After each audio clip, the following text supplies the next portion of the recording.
We're learning another shocking detail about the early days of that sham investigation. We have a newly declassified report prepared for President Barack Obama back in December of 2016, right after Donald Trump won, specifically stating, quote, Russian criminal activity failed to reach the scale and sophistication necessary to change election outcomes. And they were talking about one place in Chicago. Now, the deep state did not like the assessment. That was put together by career people, rank and file people. But when the politicized people around Obama got it, guess what? It changed. They never let Obama see it. Then when he asked them to prove that Russia meddled in the election, they just simply complied and they turned it on its head. And frankly, in many ways, you can say they polluted what was real intelligence and they turned it into poison. And they did it to destroy one man. Is it any wonder that there are now reportedly criminal investigations, this conspiracy investigation by Kash Patel underway, and it specifically names Comey and Brennan. All right, here to give us all the details and bring us up to speed with reaction, the Director of National Intelligence, Tulsi Gabbard. She declassified this report yesterday, has many more details. You know, I have this creation of the Russia hoax that you put out on X, that you posted on X, and I'll put it up as you're speaking here.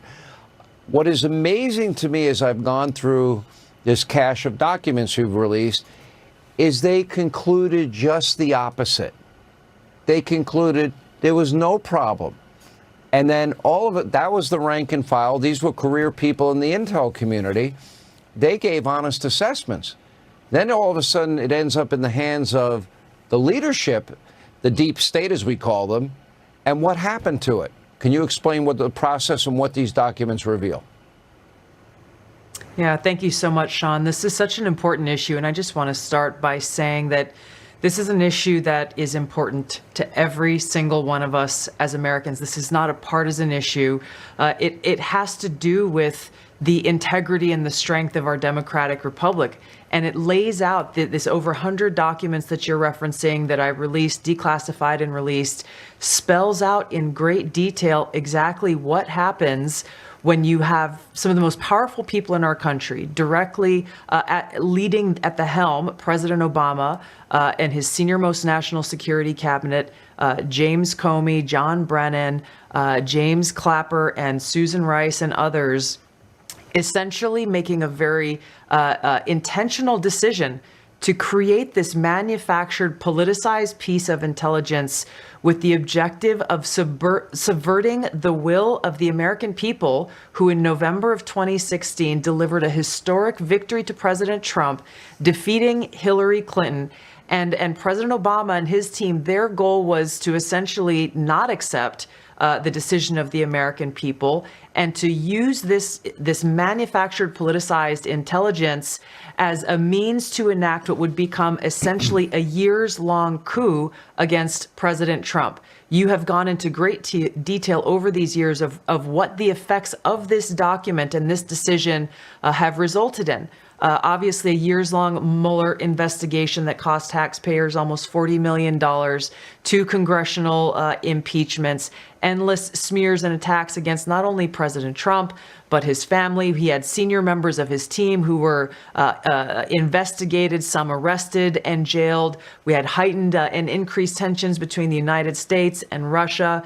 The list goes on and on about the consequences of President Obama and his senior cabinet members politicizing intelligence once again, and I say these words very clearly, to enact what was essentially a years-long coup, subverting the will of the American people in that election in November. Now, you referenced this President's Daily Brief document that was drafted for President Obama in early December that reaffirmed what the intelligence community professionals, as you say, had been assessing for the previous 6 months leading up to the election, which was that Russia neither had the intent nor capability to essentially hack the outcome of the U.S. election.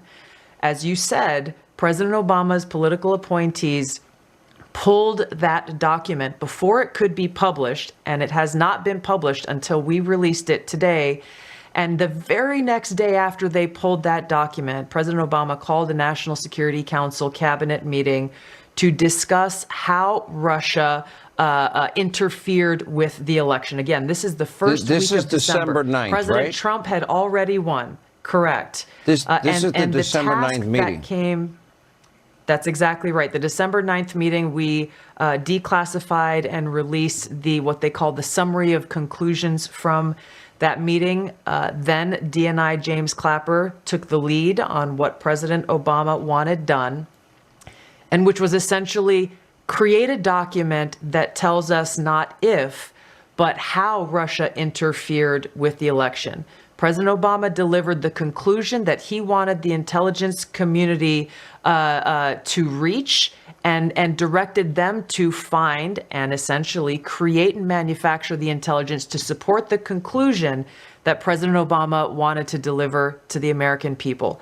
Once that document was drafted, the deep state kicked into gear and did what they usually do. They started leaking this classified information out to their friends at the Washington Post and others who are working hand in glove with the deep state to lay the groundwork for the assessment that they eventually released that served as the basis once again for this years-long coup with the goal of trying to subvert the American people's will and usurp President Trump from being able to deliver on the mandate that the American people gave to him when they chose to elect him as president of the United States.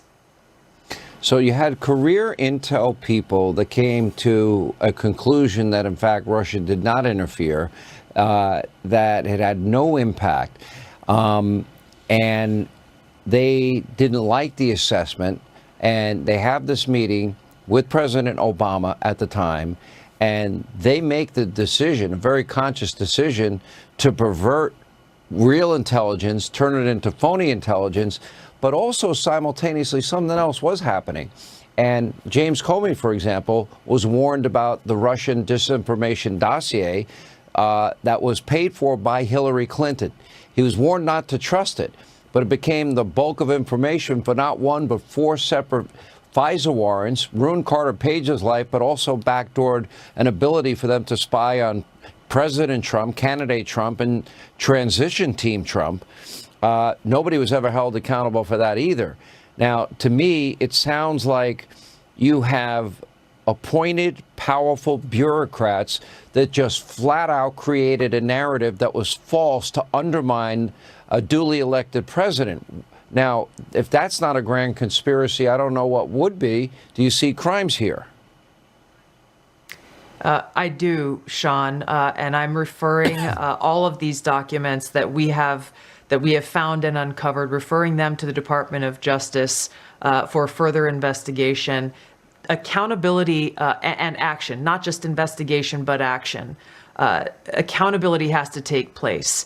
The American people's ability to have faith and trust in the integrity of our democratic republic is literally what's at stake, and therefore the future of our ability to exist as the country that we know it. This accountability is critical to make sure that this never happens again. Exposing the truth and naming those who are responsible should drive that accountability that has to take place. I just want to mention quickly, Sean, you mentioned the Steele dossier.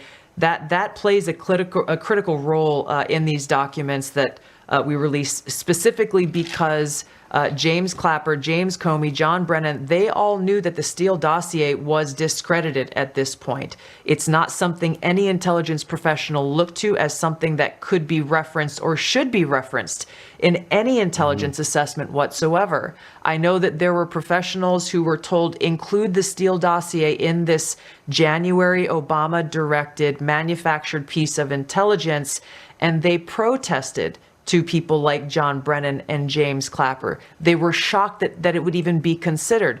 The Steele dossier was used in this manufactured assessment that President Obama directed be created, along with many other pieces of intelligence that the intelligence community itself, for months leading up to the election, said this is not credible and should not be used at all.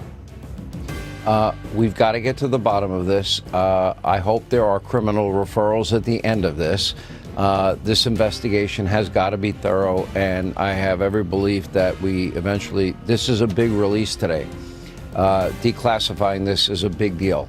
I spent 3 years on this program unpeeling every layer of the onion, and the media just were used as propagandists, pushing a false conspiracy theory for 3 years, and it did great damage to the country.